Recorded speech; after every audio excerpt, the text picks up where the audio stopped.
What up, everyone? So, we've got the BAM box here. Probably can't tell because it's so skinny. It's looking pretty skimpy this month. But, you know, it's not the size that counts. Ask around. But, yeah, so I should close my eyes. Let's see what we got this month and check it out. I've always been pretty pleased with what they have, and I always like signed stuff, which this box is known for, so I'm always happy about any of that. Fancy paper. Alright, first, let's take a look at our pin. You know, the BAM box is really known for their nice pins. They always have like a good selection of them, and they're always well done. They're always like embeveled, they got texture to them. This one's Chef in his fancy coat. So I'm sure that has relevance to the theme in some way because it seems kind of random. They do pick pretty random people as far as their pins, though. I haven't quite caught on to, but they're really nice pins, so that's cool. And first item, looks like we got a comic book signed by somebody. It has a certificate of authenticity, and it looks like a double comic because it also looks like there's a different something on the back there. Let's see. Dynamite Entertainment, Betty Boop, Black and White edition, signed by Ken Hazer. I'm not familiar with him, but I'm guessing, yep, that is his artwork, because you can see the signature there matches the signature here. So I'm guessing he's just the cover artist. And this looks like there's some Disney on the back too. I kind of don't want to open it because I want to ruin this nice sticker. I'm sure it'll say on the card because they put this really nice sticker on there. I don't want to wreck it. But yeah, there you go. Signed comic book by the cover artist. Alrighty, next. Looks like we got signed a headshot, and this looks like a famous cosplayer. I do not recognize her right off the bat, but there are a ton of cosplayers out there, really famous ones. Girls that specifically model for cosplay, and that's what they do. So I don't recognize her. She's obviously dressed as Jessica Rabbit, but I don't think she has any relevance to that. So Christy something. Alright, well, there you go. Signed headshot. Like I was saying, good signed stuff. And then we got our art print. This looks like Bob's Burgers. And I'm sure they have multiple prints now.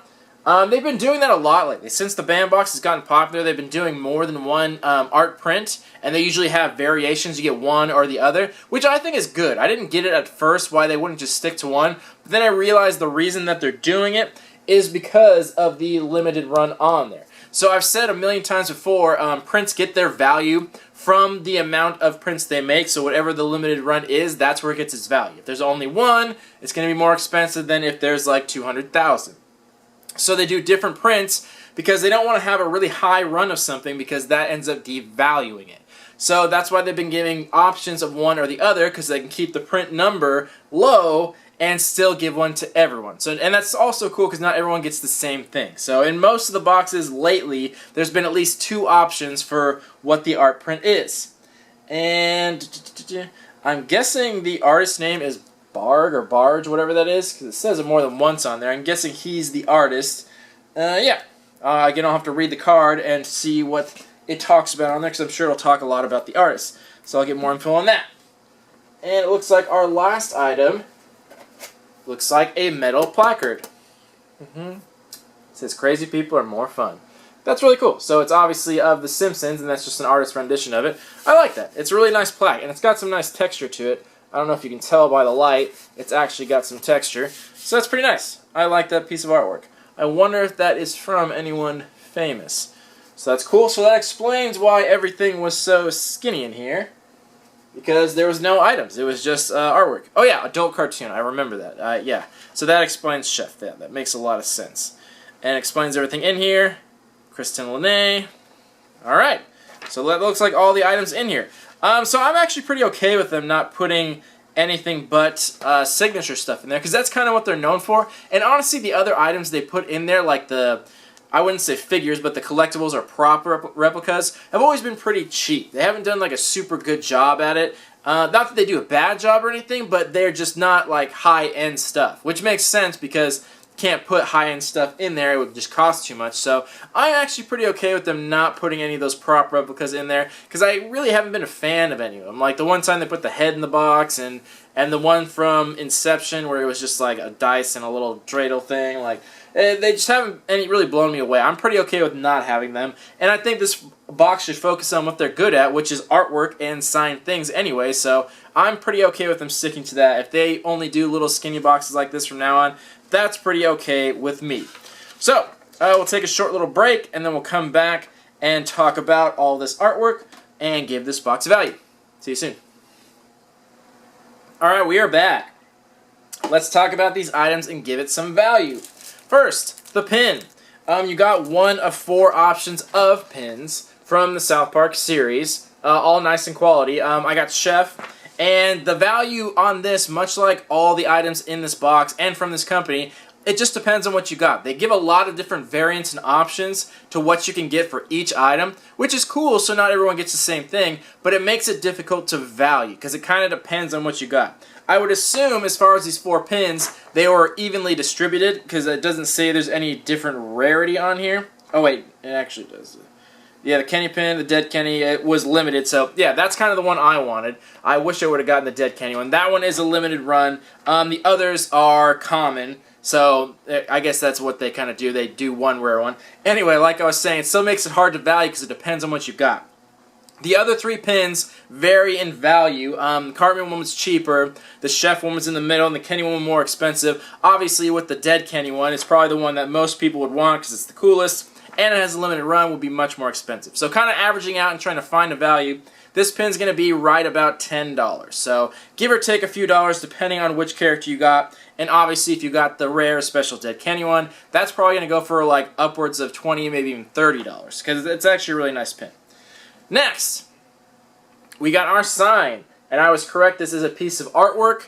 It's from a group called Plaque Inc., 2 brothers based out of Philadelphia that come together and do artwork. They do really amazing stuff, actually. I took a look at their website, really awesome artwork, more stuff like this. They also do like prints, shirts, pins, a bunch of different stuff, but all their stuff's fairly cheap though. Their art prints usually only go for like 15 or 20 bucks. So, considering this is not limited in any way, this isn't not signed or numbered, so there's no limited run that can print this endlessly. So it's no surprise that this doesn't go for not much less than that same price. This is going to go for like 8 or 9 bucks, and that's just because it, like I said, there's no limited run to it. But it is still really nice. It's printed on metal, so that's probably around the price you'd expect. But their website has a lot of great stuff, so if you like that artwork, go check them out, show some support. They look like a pretty cool group.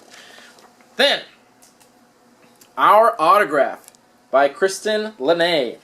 So, I was correct on the fact that she is a cosplayer. That's what she's known for. She's a model, photographer, that whole spiel. So, that's what she does. So, that's kind of what I assumed from it. And that's pretty much all she's known for. So, she's, I can't say she's really well known, though. She's popular in the sense that she has a lot of followers on all her social media, and she's well known in the community, but I can't say that she's popular in the sense that most people wouldn't know her just by looking her or recognize her name.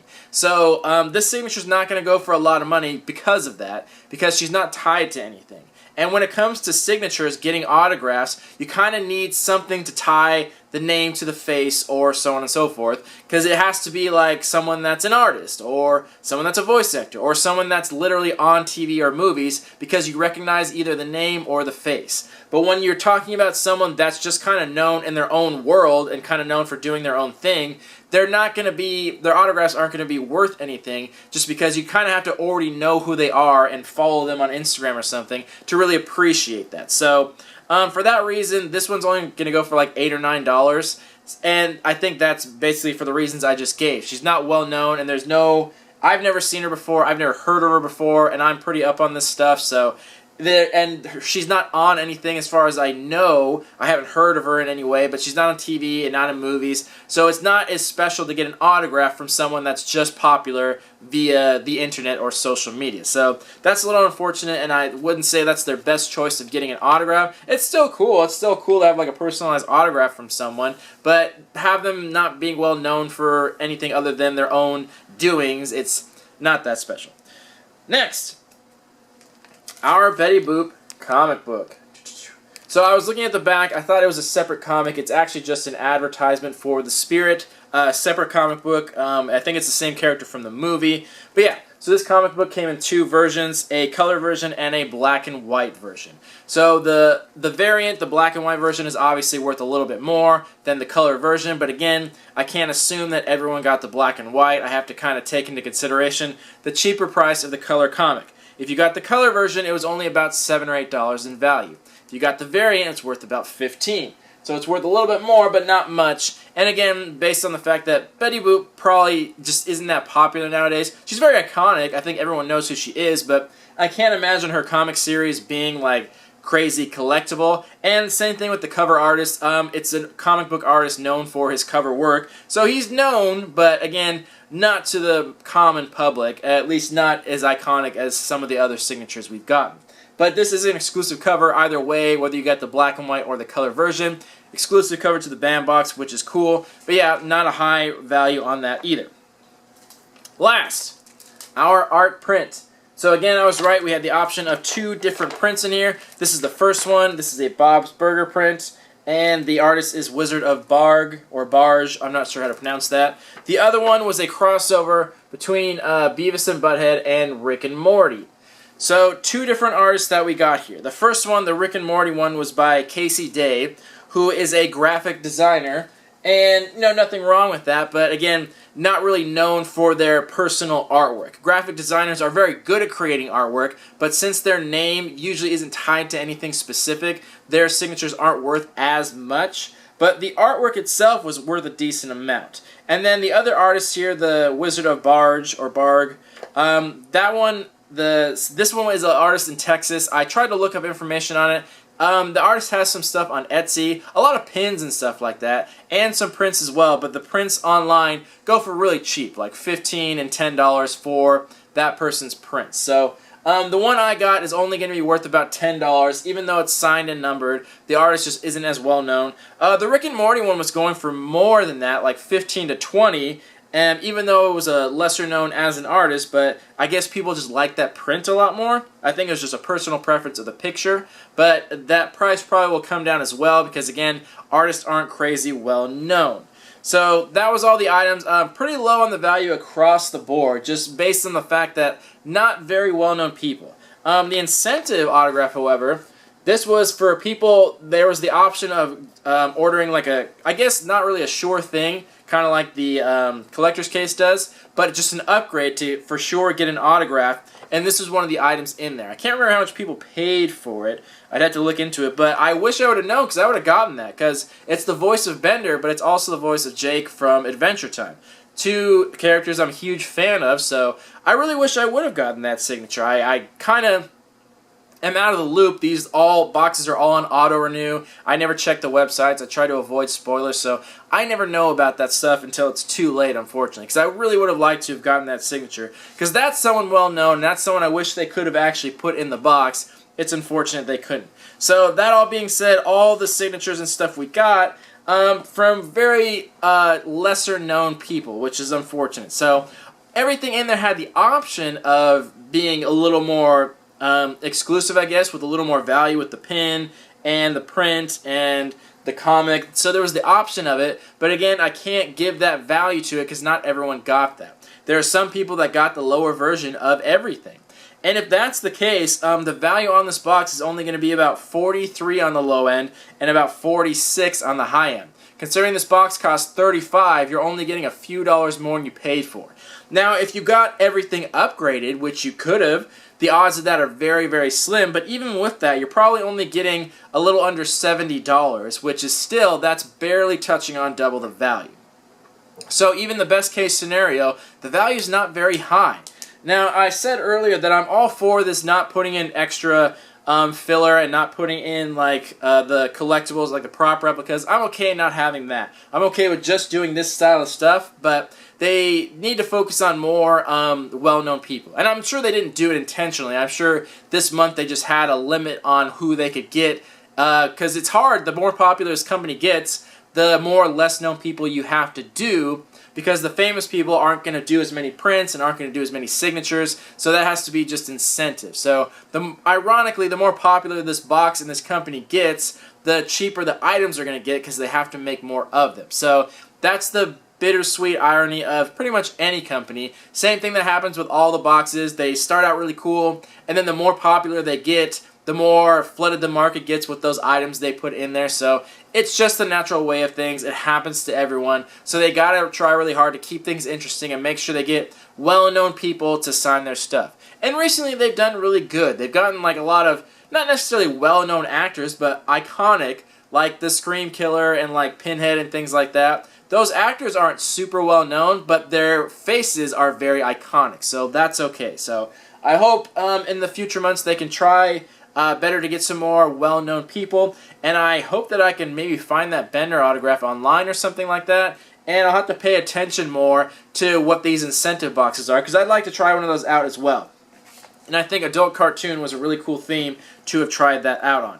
So here's the part where it gets hard. So if you got all the worst case scenario stuff, your box is only worth a few dollars more you paid. But even if you got best case scenario, it was only, still wasn't double your value. So on one end, I would give it like a 5 out of 10. On the other end, I would give it like a 6 out of 10, because even if you got best case scenario, it's still a lot of people that weren't as well known, and it's going to be pretty difficult to sell pretty much anything in here, because even at those low values, I don't know if anyone's going to want to buy them even at that value. So these values are probably going to drop a little more even in the coming days, even though they're already pretty low. So averaging those two scores together, I'm going to give it a 5.5 out of 10. Not so great on the value. I like the idea of signed stuff, but when you're not getting it from people that are well-known, are good choices, then there's not much point to it. So this wasn't their best box just based on choices, but I still have a lot of faith in this company. I feel like they can do really well. I hope they don't focus too much on this extra incentive box. I hope that's not the only way to get cool stuff. And I know they said they randomly inserted autographs from the voice actor of Bender, but I'm not sure or not if it's still 1 out of 10 at this point. I haven't seen the odds on that, or if they've changed it based on how much they've done. So yeah, I'll have to double check on that, or maybe contact them and ask them. So anyway, let me know what you guys thought about it, and what you thought about this box, and the people that signed all the stuff, and what you're hoping to see in the future. Thank you all for watching. Stay tuned for the next video. Love you all. Peace.